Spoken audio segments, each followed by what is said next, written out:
آزادی کی جنگ صرف مردوں کا کام نہیں، عورت بھی بندوق اٹھا سکتی ہے، اور جب عورت کے ہاتھ میں بندوق ہو تو بڑے بڑے جرنیلوں کی کانپیں ٹانگنے لگتی ہیں، مظلوموں کو کچلنے والے ہاتھوں پر لرزہ طاری ہو جاتا ہے اور انسانی قصاب منہ چھپائے پھرتے ہیں۔ ناظرین، میں ہوں ایمن اور آپ دیکھ رہے ہیں ڈھولکا پول ڈیجیٹل۔ آج میں آپ کو سنانے جا رہی ہوں فلسطین کی مزاحمت کی علامت، مشہور زمانہ کلاشنکوف گرل لیلا خالد کی کہانی۔ ناظرین، لیلا خالد کی پیدائش 1944 میں فلسطین کے ساحلی شہر حیفا میں ہوئی۔ دوسری بچیوں کی طرح وہ ایک عام سی بچی تھی، لیکن اس کا بچپن غیر معمولی حالات میں گزرا، کیونکہ جب وہ 4 سال کی ہوئی تو 1948 کی عرب اسرائیل جنگ چھڑ گئی، جس کا محور ارض فلسطین تھا۔ 4 سالہ معصوم بچی جس کے ہاتھ میں گڑیائیں ہونی چاہیے تھی، اس کے ہاتھوں میں ٹوٹا پھوٹا گھریلو سامان تھا، ننگے پیر اور ننگے سر پر گٹھری تھی۔ اسے اپنے گھر، اپنی زمین سے بچھڑ جانا پڑا، خاندان کو ہجرت کرنی پڑی، وہ بیروت جا بسے۔ ننھے دل پر جو زخم لگا وہی آگے چل کر آزادی کی آگ بن گیا۔ لبنان میں پناہ گزین کیمپوں کی زندگی آسان نہ تھی۔ غربت، محرومی اور بے وطنی کا احساس لیے وہ لڑکپن کی عمر کو پہنچی۔ یہی احساس لیلا کے دل میں ایک فیصلہ بن گیا، میں لڑوں گی، میں ایک دن واپس جاؤں گی، اپنی زمین لوٹاؤں گی، میں مزاحمت کروں گی، اپنی قوم کو سرخرو کروں گی۔ ناظرین، یہ وہ پس منظر تھا جس نے ایک معصوم سی بچی کو تاریخ کی مشہور ترین مزاحمتی لڑکی بنا دیا۔ وہ اسرائیلی طیاروں کی گھن گرج میں سوتی، خوابوں میں شہزادے کو نہیں، کٹی پھٹی لاشیں، شعلے بارود اور موت اگلتی کلاشنکوف دیکھتی۔ ان حالات میں فلسطین کی بیٹی لیلا خالد جوان ہوئی۔ کیمپوں کے ماحول، بچپن کی جلا وطنی، عظیم والدہ اور مجاہد بھائیوں کی ہمت، فلسطینی اساتذہ کی رہنمائی اور جارج حبش جیسے رہنمائی کے نظریات نے مل کر لیلا خالد کو بندوق اٹھانے پر آمادہ کیا۔ حیفا واپسی اس کا خواب تھا۔ اس نے عام لڑکیوں سے مختلف راستہ چنا۔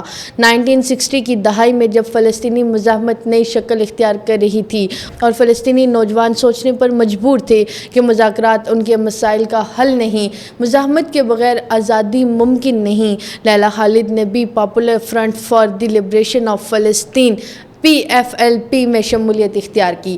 یہ وہ وقت تھا جب وہ ٹریننگ کیمپوں میں دوسرے مجاہدین کے ساتھ سخت مشقیں کرتی، فائرنگ، بارود اور ہتھیار چلانا سیکھتی۔ وہ جانتی تھی کہ یہ راستہ خطرناک ہے، لیکن اس کا عزم پہاڑوں سے بھی بلند تھا۔ لیلا خالد نے کلاشنکوف کو اپنی شناخت اوڑھنا بچھونا بنا لیا۔ اس نے کئی مزاحمتی آپریشنز میں شرکت کی، دشمن کے خلاف جنگیں لڑی۔ اس زمانے میں مغربی میڈیا یہودی دباؤ کے تحت فلسطینیوں کی جدوجہد آزادی کو نظر انداز کر رہا تھا۔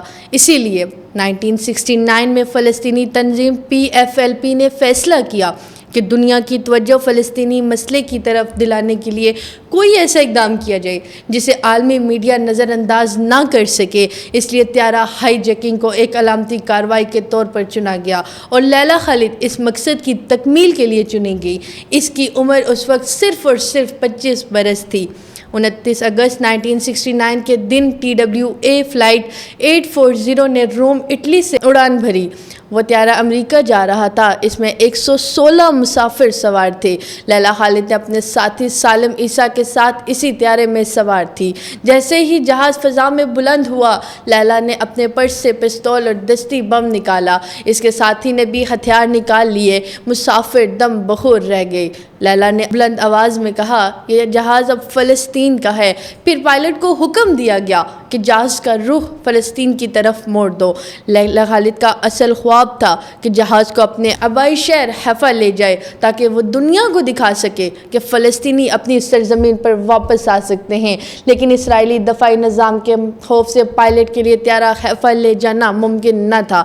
چنانچہ جہاز کو شام کے دارالحکومت دمشق اتارا گیا۔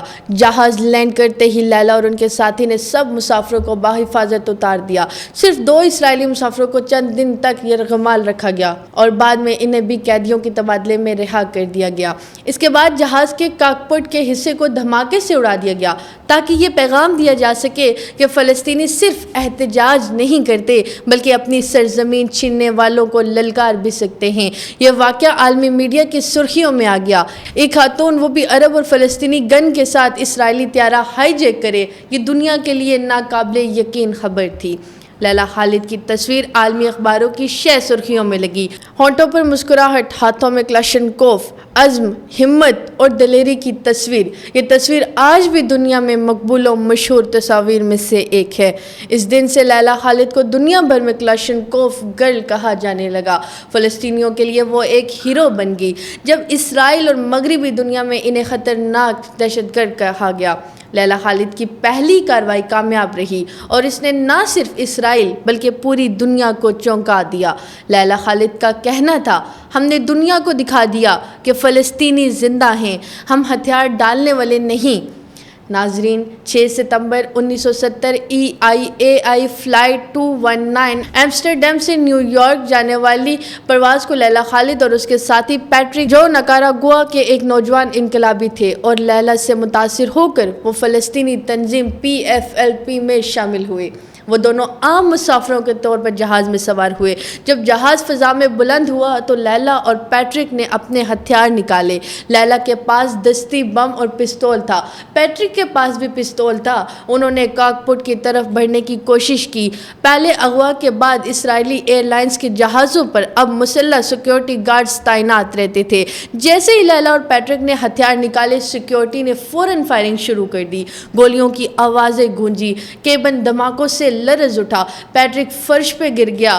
لیلا خون میں نہائی ہوئی تھی لیکن ہاتھ میں بم ابھی بھی تھاما ہوا تھا. پیٹرک موقع پر مارا گیا جبکہ لیلا خالد شدید زخمی ہوگی. اس کے ہاتھ میں بم تھا. وہ طیارہ تباہ کر سکتی تھی لیکن اس کا مقصد تباہی یا مسافروں کی موت نہیں بلکہ مسئلہ فلسطین اجاگر کرنا تھا، جس میں وہ کامیاب رہی. جہاز کو برطانیہ میں لندن ہیتھرو ایئرپورٹ پر ایمرجنسی لینڈنگ کرائی گئی. لیلا خالد خون میں لت پت گرفتار ہوئی. اس کے ساتھ پیٹرک کی لاش طیارے سے نکالی گئی. برطانوی پولیس نے لیلا کو قید کر لیا اور وہ ایک مرتبہ پھر عالمی میڈیا کی سب سے بڑی خبر بن گئی. لیلا خالد کی رہائی کے لیے فلسطین تنظیم PFLP نے یورپ میں مزید 4 جہاز ہائی جیک کر لیے اور انہیں اردن کے صحرا میں اتارا. یہ واقعہ تاریخ میں ڈیوسن فیلڈ ہائی جیکنگ کے نام سے مشہور ہے. ان ہائی جیکنگز کے دباؤ میں آ کر برطانیہ کو مجبوراً چند ہفتوں میں لیلا خالد کو رہا کرنا پڑا. یوں پھر وہ آزاد ہو گئی. ناظرین، 1970 کی یہ ہائی جیکنگ کامیاب نہ ہو سکی مگر اس نے لیلا خالد کو ایک زندہ لیجنڈ بنا دیا. وہ ایک زخمی عورت کے طور پر قید ہوئی مگر رہائی کے بعد فلسطین کی بیٹی بن کر دنیا پر مزاحمت کی علامت بن گئی. ان کی گرفتاری اور پھر رہائی اور مزید طیارے اغوا ہونے سے دنیا فلسطینی مسئلہ کی سمت سنجیدہ ہوئی. وہ آج بھی اس دن کو یاد کرتے ہوئے کہتی ہیں، میرا ساتھی مارا گیا لیکن میں بچ گئی، لیکن یہ قربانی ہماری تحریک کی علامت بن گئی. لیلا خالد کی زندگی یہ پیغام دیتی ہے کہ ظلم اور جبر چاہے کتنا بھی بڑا کیوں نہ ہو، اگر ایک عورت اٹھ کھڑی ہو تو تاریخ بدل سکتی ہے.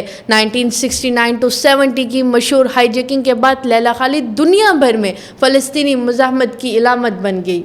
اس کے بعد انہوں نے براہ راست عسکری اور کارروائیوں کے بجائے سیاست اور تحریک آزادی میں کردار ادا کیا. وہ popular front for the liberation of فلسطین کی سرگرم رکن رہی، عالمی کانفرنسوں میں فلسطین کا مقدمہ پیش کرتی رہی اور فلسطینی خواتین کے لیے جدوجہد کی ایک بڑی مثال بن گئی. آج لیلا خالد 80 سال سے زائد عمر میں بیروت میں مقیم ہیں. مغربی دنیا میں ان کا نام اب بھی واچ لسٹ پر ہے مگر عرب دنیا میں وہ اب بھی ایک ہیروئن اور مزاحمت کی زندہ علامت سمجھی جاتی ہیں. لیلا خالد آج بھی دنیا کو یاد دلاتی ہیں کہ مزاحمت کی علامت کبھی بوڑھی نہیں ہوتی. ناظرین، اگر آج کا پروگرام آپ کو اچھا لگا ہو، آج کی یہ کہانی آپ کو پسند آئی ہو تو چینل کو لائک سبسکرائب کرنا مت بھولیے گا. اللہ حافظ. چنانچہ جہاز کو شام میں